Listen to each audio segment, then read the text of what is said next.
All right, I'm recording. Welcome, everybody, to podcast number 10, the Recovery Lab podcast series. I can see myself on the camera over there, so that's pretty interesting. All right, so as you can see, we have kind of upped the technical sophistication around here. Finally got use of the microphones that I bought and the McCoy House mixer. Give a shout out to Denise. So let me know how the audio is. If it's too much, just bear with us, just comment and let me know, and then I can make adjustments. And just for posterity's sake, we have the microphones up to a number 8 in sensitivity. Okay, so the usual and customary initial spiel: give constructive criticism, comment a lot, steps you want us to talk about, recovery in general, psychology of recovery, anything, nominate people to be on the podcast. The more y'all are involved, the better this will be. I also want people to comment and let me know about things that are of general benefit to those in recovery. And the example I always give is how I saw on Facebook that they were giving away Narcan at the Pines in Columbus. If you know of places that give away Narcan or just have anything that's generally beneficial to those in recovery, please leave it in the comments. If you want to give us some financial support, I will try to remember to stick my cash tag thing on the video or in the comments. So without further ado, let me introduce Danny, who is responsible for the majority of the technical improvements here. He has certainly been proper, and I'm grateful for his injection of energy here. So Danny and I go way back. We've made some poor choices together, and we have made some good choices together. So I'm glad to have you, brother. Man, it's great to be here. Thank you so much for having me. This is an honor, and I'm excited to be able to play a small part in the Jackson, Mississippi recovery community. Well, it sounds like you've been playing a pretty large part. Well, today it feels good to be of service and to help, and that's all. I haven't done a whole lot. All I've did is just kind of walk through doors. So I'm certainly pleased to be here. And I tell you what, man, driving over here, I was thinking of some of those experiences. Poor choices. Some of those poor choices at the old house. And, you and I were talking about this the other day, but the fact that, we experienced those experiences all those years ago, and now we're involved in a recovery podcast is something that's absolutely unbelievable. And well, a lot of my motivation for wanting to do this was that I have screwed my life up in a trillion different ways, and if I can help one person not screw their life and only one of those ways, it would be of some benefit. Absolutely. So I have an outline that I have purposefully not let you look at. Okay. It is my general outline that I have used for people that just regular people in recovery, people that don't have a professional bent. So how did your addiction begin? Shame. That is a common theme in my recovery, or in my life, is shame. I was adopted when I was 3 days old to absolutely wonderful people. I don't think I knew that. Yeah. And from a very young age, I've always had that overwhelming fear of abandonment. That, if my birth mom, if I wasn't good enough for her, I'm not going to be good enough for anybody. So, throughout my whole life, I have been fighting against that. And what I found is that drugs and alcohol provided an outlet for me to be able to numb. And to be able to numb that shame. You are now the third person I have known in recovery that was adopted. One is still alive and is a thriving member of the recovery community. I won't say sure their name, but if they're listening, I love you, man, and I don't talk to you enough. The other one was in recovery and is dead, and I am not all the way sure that he didn't kill himself. But I don't know that being adopted had anything to do with that. But I was at Bridge to Recovery one time, and there was a lady there who was adopted, and I thought the therapist or counselor made this big production about how she thought maybe you feel unwanted, and that is Absolutely. that's a thing. Absolutely. That's a huge thing. It's the thing about my life. Like, I wondered if the counselor was just beating her down about that. I don't know why this stuck with me. I thought, well, if she didn't, she sure does now. I Right, mean, you've right. made such a big deal out of this. It's a serious thing, and I'm absolutely blessed that I was adopted into the family that I was. I mean, they're Jeff Foxworthy said a long time ago on something he said my mom was great, my dad was great, I was just a piece of shit, and that's kind of what it boils down to. I didn't have there wasn't any childhood trauma, there wasn't any abuse, there wasn't any real serious negativity that went on in my life. My adoptive parents were always supportive, always loving. My wife and I joke around that I could do the worst thing in the world, and my mom would come and say, "Oh, well, that's creative, Daniel. That's real creative." Like they were always supportive, no matter what. I wanted to go study photography in California. Great, we'll help you. I wanted to go on tour with the Christian singing and dancing group. Great, we'll support you. They were always in my corner, and so when I started using drugs and alcohol to numb these feelings, again, here comes this shame. I've had a great childhood, and yet I'm acting out to numb this shame, and I'm hurting these people that have done nothing but be great to me. So it was just an overwhelming shame response. And I want to mention this because I cannot go I cannot go on without mentioning somebody that has been absolutely pivotal in my recovery from the very, very start. Her name is Brene Brown. Have you ever heard of her? Brene? Brene Brown. No. Listener, you have to go check out Brene Brown. She is a shame researcher. She researches shame. She's also in recovery. She's been sober for like 25 years. And she said this is how she defines shame. I define shame as the intensely painful feeling or experience of believing that we are flawed and therefore unworthy of love and belonging. And that's from Brene Brown. And she also says that the huge thing in recovery that I really grasped onto is Brene has this thing. It's called what the difference between shame and guilt. And listener, listen so hard right now because this could change your life. Shame, and it's real simple. Shame is I am bad. Guilt is I did bad. There's a huge difference. A huge difference. And my whole life I was living in that shame. I am bad. And when you feel like you are bad, This existential crisis. bingo. Bingo. So I was searching for How did you anything- figure this out, though? This is like, I feel, so I have a similar, I was not adopted, but everything else exactly the same. Good parents, supportive parents. As soon as I leave here today and call my mom, she's going to say, "Gosh, you're the greatest thing ever. Right. You're so smart. You're so well spoken." And I mean, I can set my watch by it. Yeah. My father, absolutely supportive, long suffering with mine and my brother's shenanigans. How did you put it together? How did you link this to the adoption thing, or did you always know it? Lots and lots of therapy. Lots and lots of therapy. I went to an intensive inpatient rehab in 2005, and we really started to dive into that and to really identify where that shame was coming from. And then I'll be completely honest, I met with Denise quite a few times. Denise M., one of your former guests. And she not only did she help me out, but my wife and I also went to her for couples therapy a few times.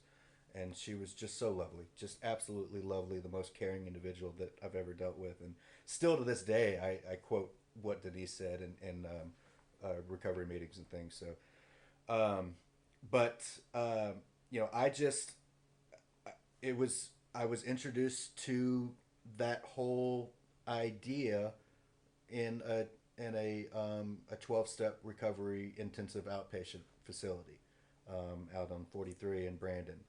Um, and it was there that I started to identify what the problem was. Like, what am I running from? Because let's be honest, that's precisely what I'm doing. Like, I'm putting drugs and alcohol into my body to change the way I feel. Speaking of Denise, I guess we'll keep talking about her. The way she told her story about how there were signals, no, not signals, that she interpreted things that her family said in a way that they never intended, and it made an imprint on her internal belief system about herself and her worth and how she, I guess, how she felt she was to be. Right. And it's interesting how, like, I wonder what unintended things I'm imprinting on my own kids. Yeah, absolutely. 100%. But, all you can do is your best. And you can continue to strive to better yourself in whatever way that looks like for you. For me, I love therapy. I absolutely am a firm believer in therapy and its use. I'll tell you another one of your guests, Zach, or Zed, rather. Um, when I first got sober this last time, I was broken, man. I was at the bottom. This was after you and I were hanging out. I think you were sober at the time. I was still out doing my thing. And Yeah, there was some kind of tit for tat. I remember I yeah, called you one time and you're like, "Look, bro, you're too toxic." yeah. You're like, I can't do it, Yeah, man. yeah, and there were times when like I wanted to hang out and like reach out and my wife Marge was like, it's too early. Better let that thing Yeah, rest. let's. Yeah. So what was I saying? You met with Zed. Right. So I was completely beaten down, like to the point where I was at that jumping off point. I'm either going to kill myself or I'm going to do something different. Yeah. And I got Zed's number from my sponsor at the time. And he said, go check this guy out. I was like, all right, great. I'm willing to do whatever I need to do in order to change because I'm broken in every way, shape, or form, financially, emotionally, everything. I'm broken to the point there's nothing else I can do. I've tried every avenue. I've tried literally everything. Going to church. I've tried leading small groups at church and stuff, and I just kept on. I kept on fighting. So I went and I sat down in Zed's office, and I just bawled my eyes out, and I told him everything. I told him everything that was going on, how I've messed everything up, how my marriage is in shambles, how I feel like a horrible father and I can't do anything right. And you know what he did? He looked me dead in the eyes, and with no expression on his face whatsoever, he said, "I can help you with that." And Hope. I just, Hope. yes, with those simple words, it was like I was able to exhale for the first time in years. I was sitting down and he said that he could help me. And for some reason, I don't know what it was. I've been to therapists before and I didn't have that kind of reaction with them. But when Zed said that, and I felt Well, the when the biggest student's relief. ready, the teacher will appear. It takes what it takes, and Yeah. So needless to say, I go see him every week, just about every week. And sometimes it's a 20-minute session, sometimes it's an hour session, sometimes it's a 30-minute session. but do you get in the ice bath? I have not yet, man. He invited me to. I might do it next. Look, I got next a whole week. bunch of ice cubes and put them in my bathtub one time. Did you try it? And it. He swears by it. I believe it. I had a friend of mine who's a documentarian from Hattiesburg, and he flew to wherever Wim Hof is from and interviewed Wim Hof. And so he always, when I lived in Hattiesburg, he tried to get me to do it, but Yeah. Never got around to it. And they also say, if you will, after you take your hot shower, the last 2 minutes of your shower turn all the way cold. And they said that will change your life also. And every time I'm in the shower, I'm like, oh, I should really do that. Look, my hot water heater blew up about a year and a half ago, and I had to take a ice cold shower. Was it life altering? Yeah, it was. I hollered. Okay, I don't want to harp too much. Yeah.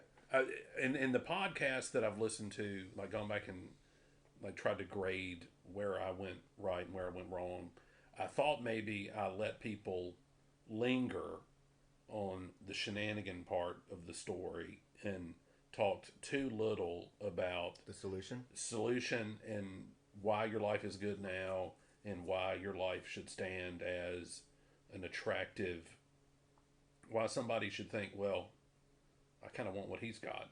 Sure. But I do think it's important for us to talk about the kind of shenanigans we did so that other people go, okay, I shot up in the Dollar General too. Right. And I mean, I don't know if that's necessarily part of your story, but so no, I was too afraid of needles. Okay, we can check off how your addiction began. When did it get worse, and when did it get uncontrollable? So it got worse. Probably. Because when I met you, you'd been here for a while. Are you one of those people that came here to go to Copac and stayed? Yeah. I thought so. Yeah, I came here in 2005 Mm-hmm. and was in Copac for like a year. Yeah. And then I was court ordered, and I'm not pleased about that at all. I didn't want to get sober. I didn't want to be there. But I did my year, and the director at the time, at the day of my year, I was doing something like sleeping in the closets during small group or something. I mean, it was just a well-rounded individual that Right. first time. And he's like, all right, you can go. And I was like, all right, cool. So I moved into an apartment over in Pear Orchard, and within 3 days, I bought a 12-pack of Smirnoff Ice and drank 3 of them, and then I was off to the races. Like, alcohol is not a huge part of my story. I'd never really enjoyed being drunk. I didn't like being that out of control. But every time that I would get sober and go back out, it started with alcohol. And then I would go on to my drug of choice, whatever that may be on that particular week. So that's why I qualify myself as having a seat in a 12-step program. Sure. But it got bad. I was sober for probably 2 or 3 years after I got sober the first time at Copac, and had 2 or 3 good years. I was productive. I was excited about life. And then life started getting a little bit more difficult. And in my mind, I started thinking, I'm doing okay now, but I would do a lot better if I just had some Adderall or I just had a stimulant medication. Yeah. I was on it as a child. It was totally cool. Like, I didn't abuse it then. Like, I can do it now. Like, I'll just stay away from everything else. I'll take it as prescribed, and it won't be a problem. Like, I'll be completely fine, and it will just boost my productivity. Right. Well, you take it for a while, and I did for about the first year. I took it completely as prescribed, and I was just a miserable jerk at home. Just a miserable jerk. But again, I was like, well, it's totally cool because it's prescribed, by the doctor that used to work at the rehab. So, we're good. Like, I'm not abusing it. And then I burned down a house after working for like 32 hours on a job. And you mean that literally? Yeah. I burned down the house. And just the back of it, but nevertheless, probably half of it. And even that wasn't enough for me to say, you know what, I've had enough. Like, I continued on for a few more years. And what would happen is I would take that Adderall or whatever the stimulant medication is, Vyvanse, whatever, and inevitably I would have a big job in which it just made sense to take the prescribed in the morning, and then right around 11 or 12 when I would start to come down a little bit. Right, bump it. Well, what do? You're just gonna pop one more, and it's not a big deal. It's still prescribed. You're just kind of like you're bending the rules just a little bit. Like it's not a big deal. Will I run out at the end of the month? Yeah, but I'll just go a few days without it. It's not a big deal. You know what I mean? Well, come to 10 days before my medication or my prescription is able to be refilled and I'm out. Well, what does the exact same thing as stimulant medication to someone who's not necessarily ADHD? Right. Methamphetamine. Exact same thing, 100%. So that's where that vicious cycle kicked in, and that went on for quite a while. I would get my prescription, and then run out and go to meth, and then it got to the point where it was cheaper and easier to just get meth. Just get meth, and I just wound up eating it. I considered it as I was taking medicine, so it's just a cheaper, easier medicine for my ADHD. So I would just take a little shard of meth and just gobble and drink it down with Gatorade, and then I would just go on through my day. And that I was able to quote unquote micro dose for maybe like 6 months, 8 months maybe, and then the bottom just fell out, and I would found myself snorting lines and doing other things, which are yeah. So that's what brought me down. And then having a wife and son at home, I thought I was hiding it, but my wife is not an idiot. She knows when I'm doing something wrong, and she didn't fight me that last time. She came to the realization that there's not anything that she can do to change who I am and what I'm doing. That had to come from within. So she just kind of was hands off a little bit, a lot. And I can't blame her for that. Like, she did the absolute right thing. Like, she did the right thing. And I wound up in a different house. I moved out. It was really hard on our son. I was not present. I went to Dallas and lived with my parents for like 3 or 4 months to go to outpatient rehab there. Was smoking weed the whole time I was there. And then came back and just it all just compounded to one night I was sitting in the woods behind my rental house, and I was smoking a lot of weed, and at this point, I had been immersed in a recovery community for some time, right, since I was had 18 years old. Right. So I knew what needed to be done. I needed to stop what I was doing. I needed to reach out to a sponsor, and I needed to be willing to do whatever he said, because my best thinking got me in this chair right here in the woods. When was this? 2016. No. That was when I relapsed the first time. So I've got my sobriety is April 11th of 2021. So I've got just a little bit over 18 months now. So this was about 2 years ago. And I reached out to my sponsor, and he gave me instructions, and I was willing to do whatever it took to not feel horrible anymore. I was willing to do what it took in order to not feel so bad. Whatever it looked like. And I knew that it would take work. I knew that I would have to work, the steps of the program that I'm affiliated with, and work them to the best of my ability. And also make myself available to help other people as well, because that is the cornerstone of my recovery program is service work. We work through the steps, and the last step is, helping other people. So that is what brings me joy today. So I knew what I needed to do, and I had known what I needed to do for quite some time. It's just God brought me to the point. Well, there's that disconnect between knowing it and then taking action, being willing to do it. Right.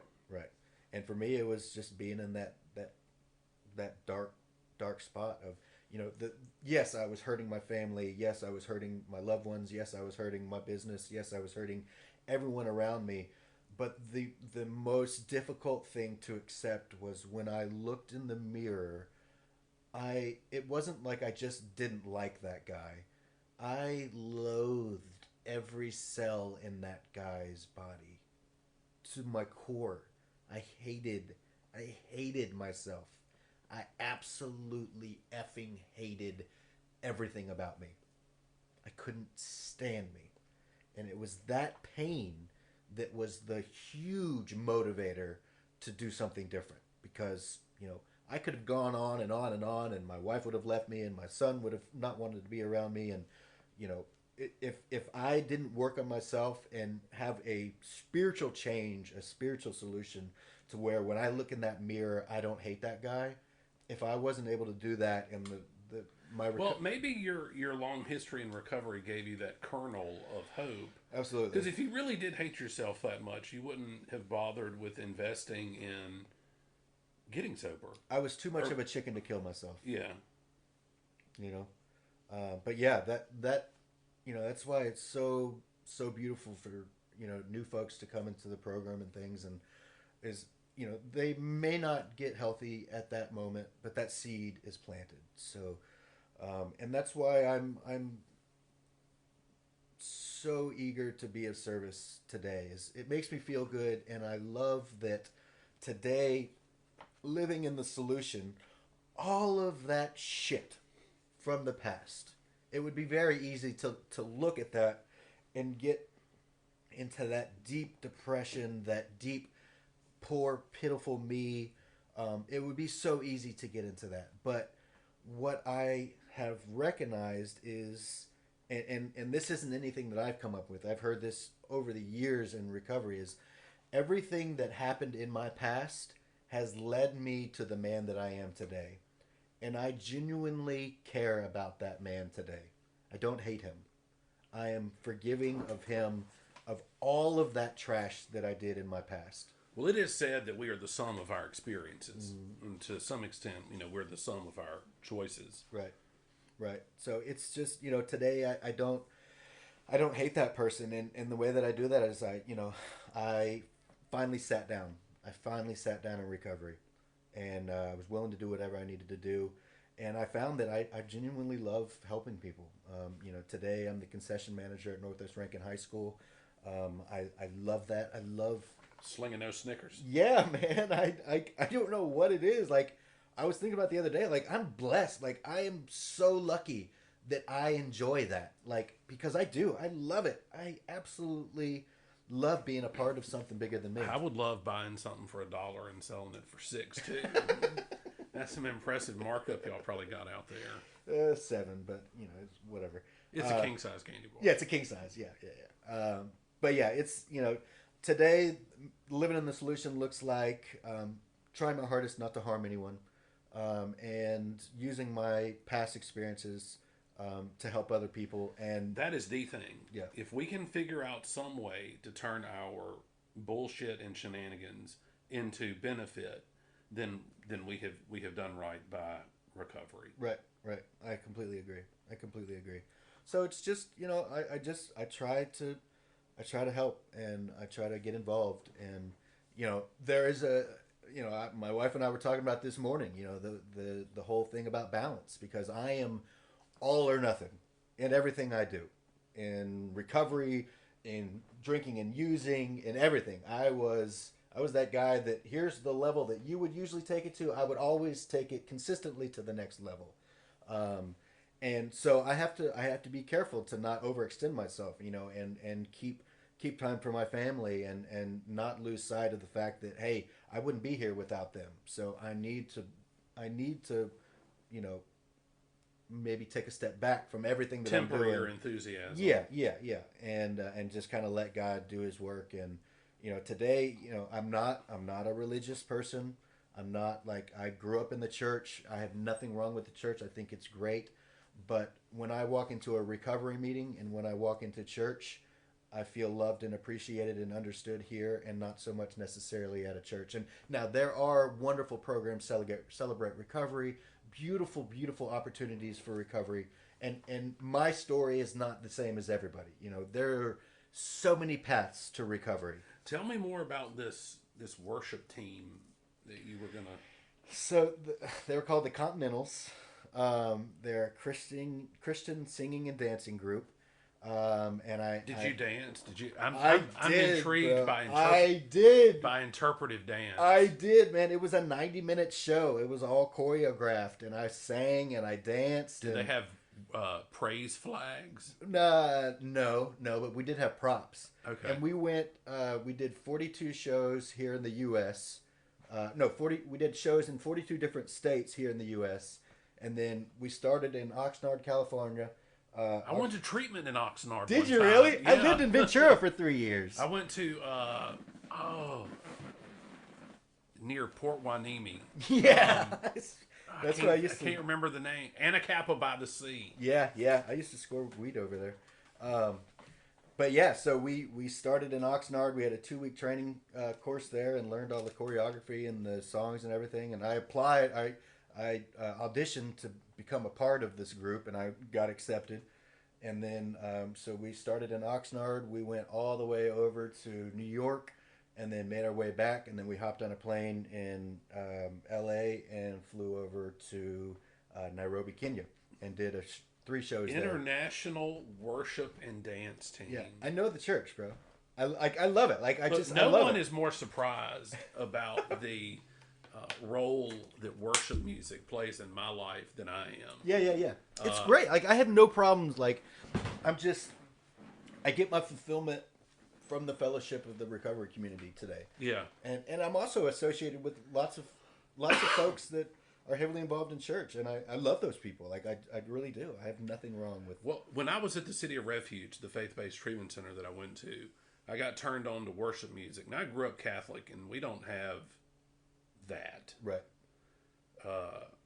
Listening to music to most Protestants, maybe not Presbyterians, but, like they have a whole part of their church is listening to music. Right. And yeah, the praise and worship, new churches and stuff. It's really great. Like I have a whole CD, the old '90s CD cases, the big ones. Yeah. That you had. The Case Logic. Yeah, exactly.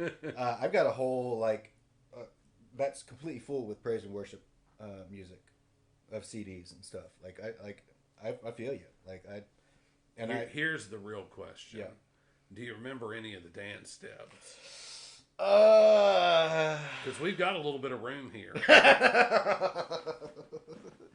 No, bro. That camera's working too well for that. Yeah, and I have searched. This was back in 2003 or 4. So, it was a minute ago.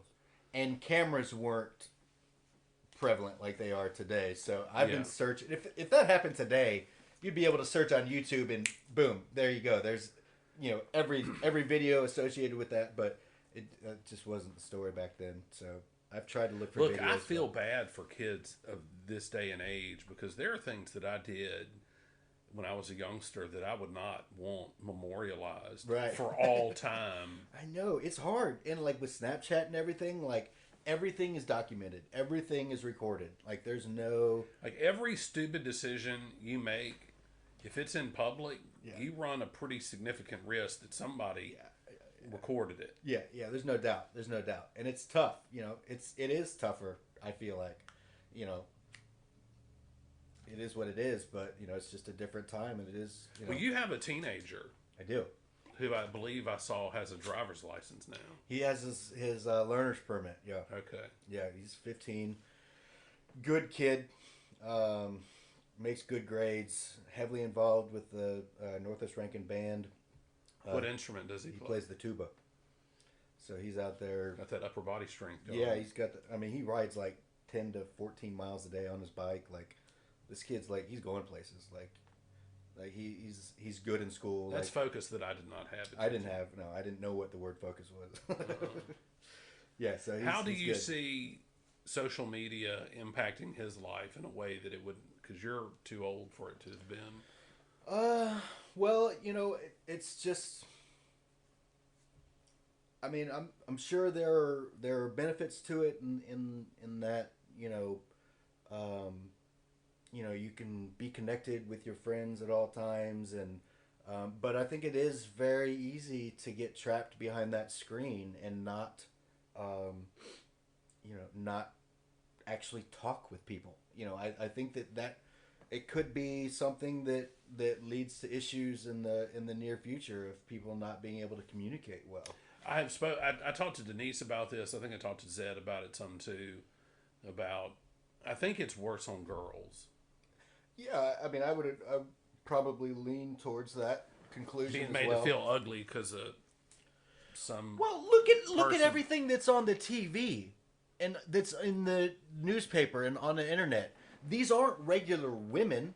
These are women that are photoshopped or have eating disorders, and people put them on pedestals that this is the ideal look that you need to go for. And I don't care how independent, how strong a young girl is, if she is bombarded with these images every single day and all of this Victoria's Secret crap and all of these things that this is what the ideal human looks like, I don't care how strong you are. You're going to be influenced by that. There's a good possibility that you're going to be influenced by that. And as a result, you're going to possibly look negatively at yourself. I think that social media polarizes us in one of two ways because there's this exceptional prevalence of wokeism, and it's the thing that leads Lizzo to be popular and not criticized for being fat and gross. Right.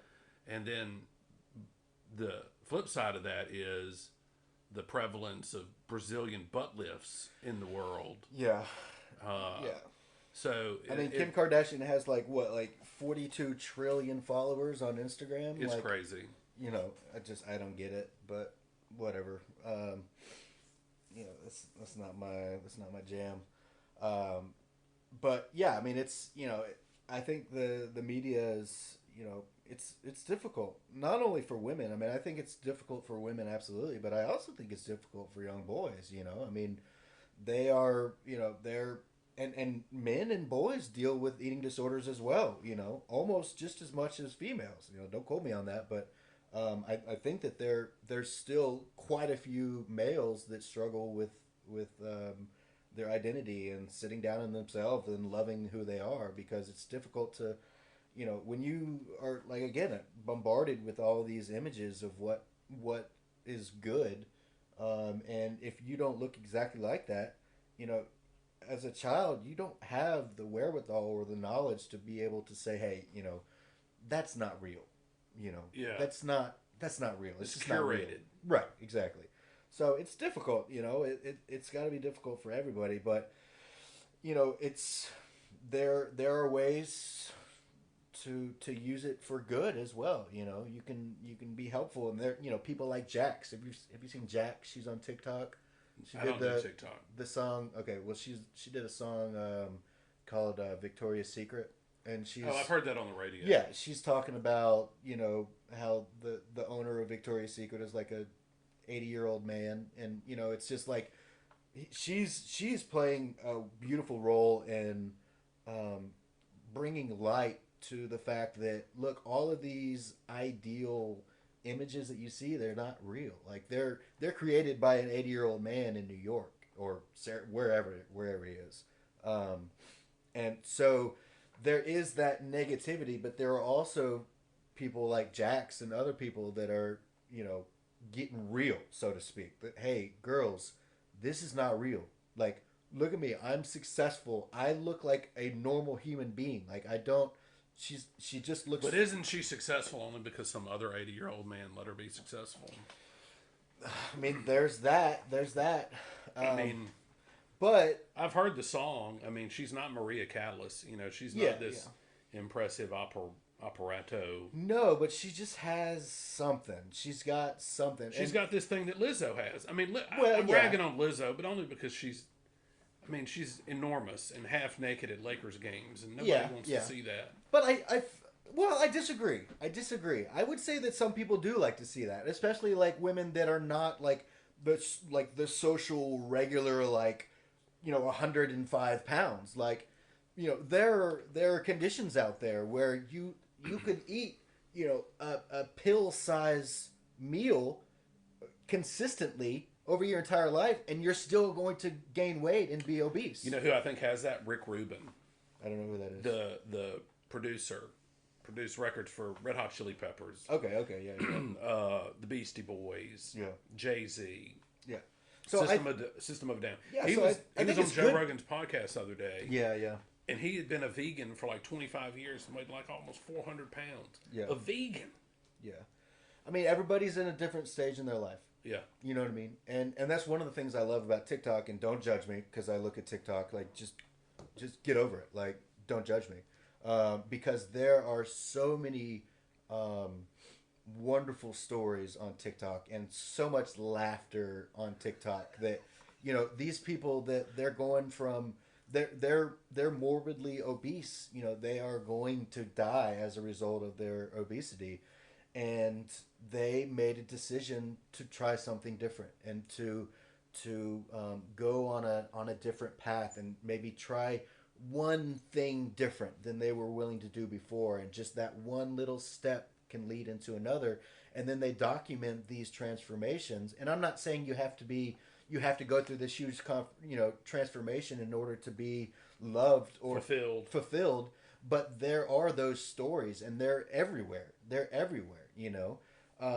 So it is, I love TikTok for that they also have, you know, the skinny young ladies. They say that China governs what is viewable on TikTok, and that in China, TikTok, you know, the sexual perversion is non-existent. Yeah. And I've heard that it's as well. used to drive children to study harder, to grow their interest in math and science, and I heard that as well on TikTok.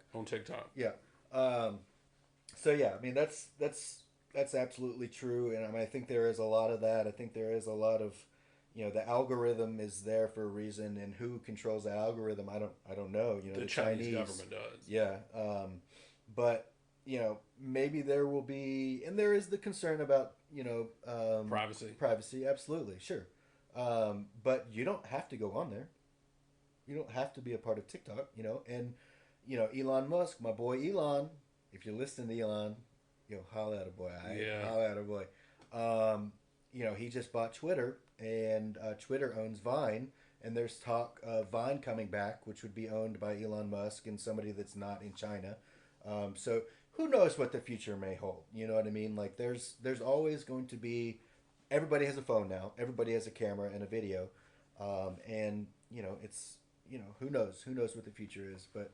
I do find it quite entertaining to see those transformations and to see the good in people. There's a lot of those videos of just and who cares if that's China saying, look at this video. This video is of a young man who is out helping his neighbor who is elderly mow his yard. Like, how is that, like, how is China trying to get me with that? You know what I mean? Like, that's just positivity no matter how you look at it. Like, that's just positive stuff.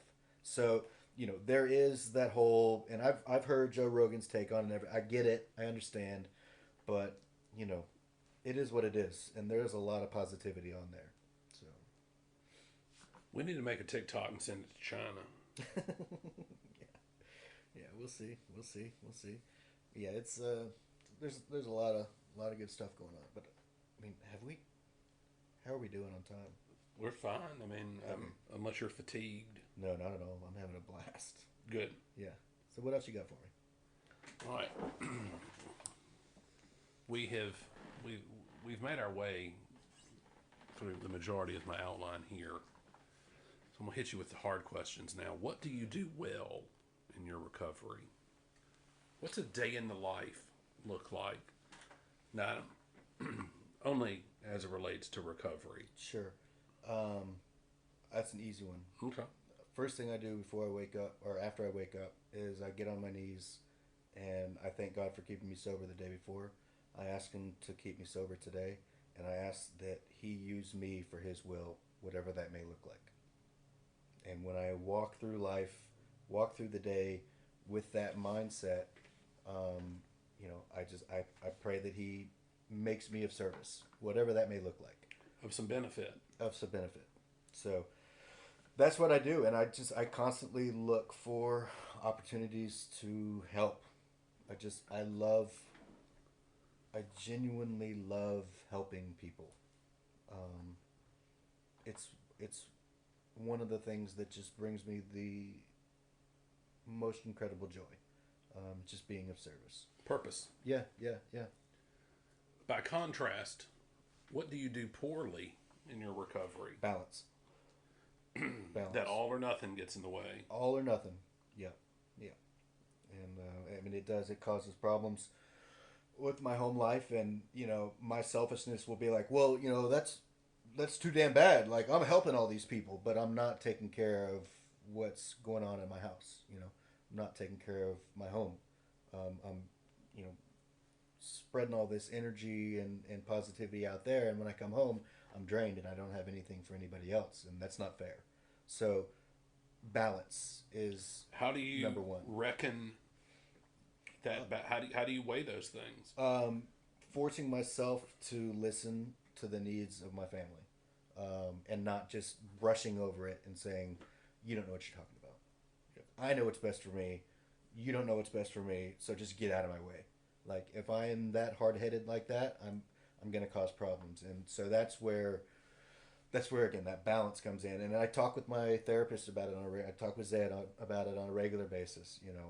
I don't want to be the cocky douchebag from douchebag Wisconsin, douche canoe Wisconsin. I don't. Canoe. Yeah, I don't want to be that guy. I want to be kind and loving, and I also I want to I want to be there for my family. I also want to be there for people that need help, or people that don't need help, that need just can benefit from a positive frame of mind.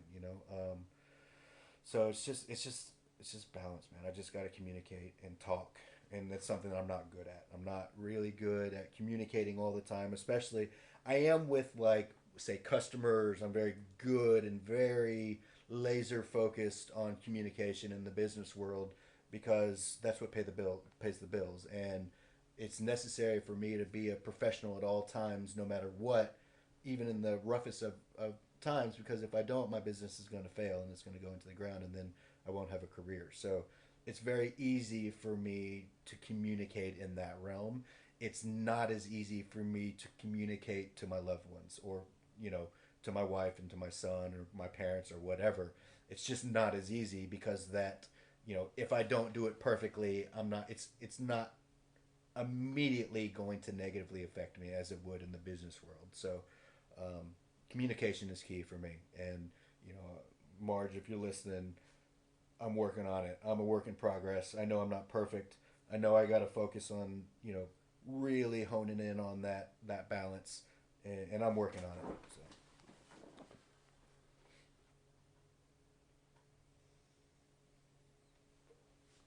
What advice would you offer to someone newly sober? Newly sober, get involved in some sort of fellowship. Get linked up with somebody that has been where you are before, whether that be a sponsor, a priest, a rabbi, whatever. Somebody that has more experience in what you're dealing with than you do. And a great place to start for that is a 12-step recovery program of some kind. There's lots out there. And then be prepared to just listen, because your best thinking, I've said this before, your best thinking has got you where you are right now. So maybe it's time to try something different and be open to listening to someone else's suggestion. That's what I did, at least.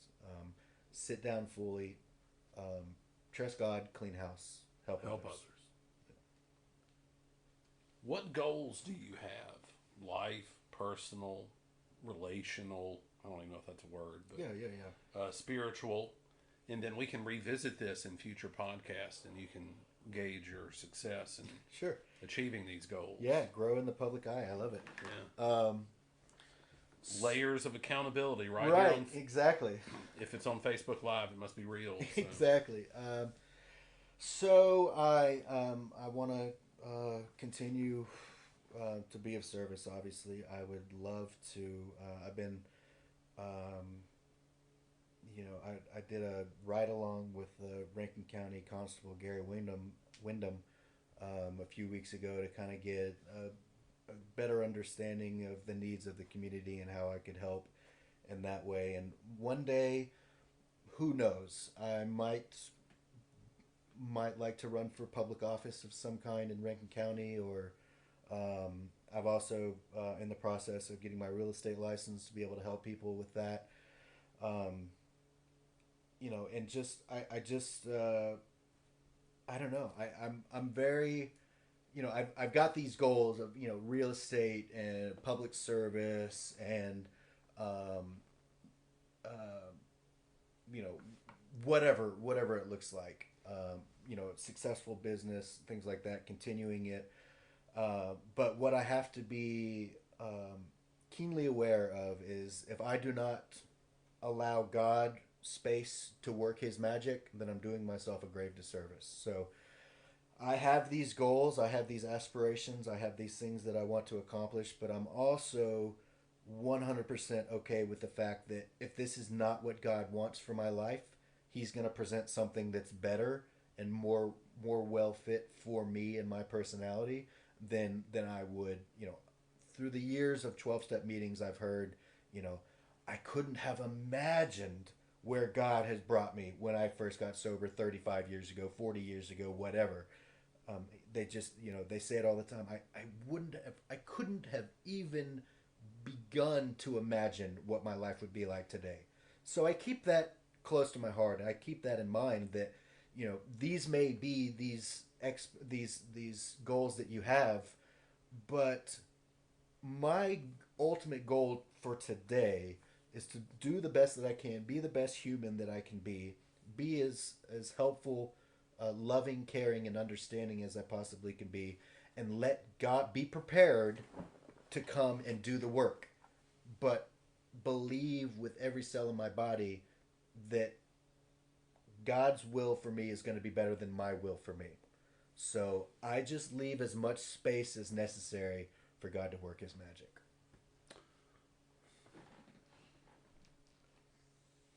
How do you know you're always doing that? How do I know that I'm always doing that? How do you course correct? Um, talking, talking, talking. Being willing to be honest with somebody. Exactly. Being willing to be gut level honest with my wife, first and foremost. She's the one that spends the most time around me. So, she is a good sounding board. And I give her hell sometimes. I do. Like this morning I was kind of like, well, you don't know what you're talking about type of thing. But then like I got in the car and, I called my sponsor and he was saying the exact same thing she was saying. And damn. I know. Damn. I know. And then I called her and she was like, well, why don't you just listen to me? And I was like, well, I'm working on that. Yeah. So it takes those levels of accountability for me right now to be able to course correct. But the main thing for me is just to try to keep an open mind and realize that just accept the fact that I don't have all the answers. And there is somebody that has all those answers, and that's God, and I can tap into that power every day if I choose. I come to him every morning, like I said, and ask for what his will for my life will be. And so far, so good. But I do have to focus. It's so on that. funny. I mean, I've been in recovery for a long time. I've been to a zillion 12-step meetings. I've talked to a trillion people. And there's virtually nothing new that I've ever heard from anybody. But it's amazing to me how things ring truer the healthier I get. And Right. you're like, I really did just need to shut up and sit down and listen. Right. That's the close your mouth and open your ears. So yeah, that's Well, much like people are asked on the witness stand, is there anything else you want to talk about that I've not asked you?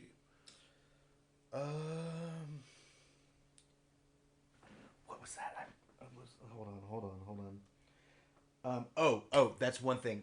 one more thing about Brown's research. How would people find Brene? YouTube. YouTube. Go to YouTube. Search for Brene. BRENE BROWN on YouTube. Search for Brene Brown. Shame, and her TED Talk will pop up, and that's where she like blew up. Like she has devoted her life to researching shame, and one thing that she said is shame will keep you small, and that really I really identified with that because, a lot of times people are they just stay small. They don't. Well, you're not going to grow if you fundamentally don't think you're worthy of it. Right. You're not going to put forth the effort. Right. Also, one more thing that I heard on a podcast yesterday, and I was like, duh, and I think I've heard this before, but I've got to mention this. So, the opposite of addiction is not recovery or sobriety. The opposite of addiction, and listen closely, listeners, is connection. Look, I'm all about it. I even know who you got that from. That Johan Hari. I talk about him literally all the time. Yeah. Have you read...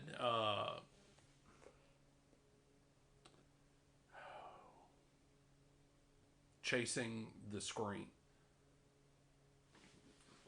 It's his book where he puts forward this argument that the opposite of addiction isn't, it's this connection. Right. Johan. But it makes perfect sense if you think about it. Like when the whole Rat Park thing. Yeah, when you're in active addiction, being able to connect with someone is Chasing not the easy. Scream.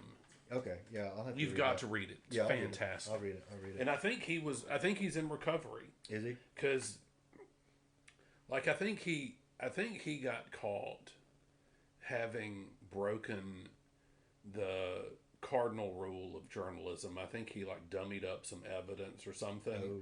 And so, Chasing the Scream has. He retells about all of these interviews he's had with people, and then he posts the interview. You can listen to the interviews. And he's like, "Don't take my word for it. Go to this website, and all the MP3s right there." Right. And so, I think he's fascinating. Yeah. This promoting this interconnectivity between all of us, and how that by enhancing your connections, you will. I interpret it to mean the more connections you have, the more involved you are, the less likely you would be to want to use, to want to seek out drugs. Exactly. Where did you hear it? On another recovery podcast yesterday, and they didn't mention Johan. I don't know where they, but that's interesting to see that's where that came from. That kind of everything makes sense now, but. Well, I don't know that he invented that idea. He's just the one I heard it from that was the most loud about it. Right. But I think it's fantastic. Absolutely. Because when you think of it, fundamentally, that's what 12-step groups do for you. Yeah. We're hardwired for connection. Yeah. And addiction takes that away. No man is an island. Right.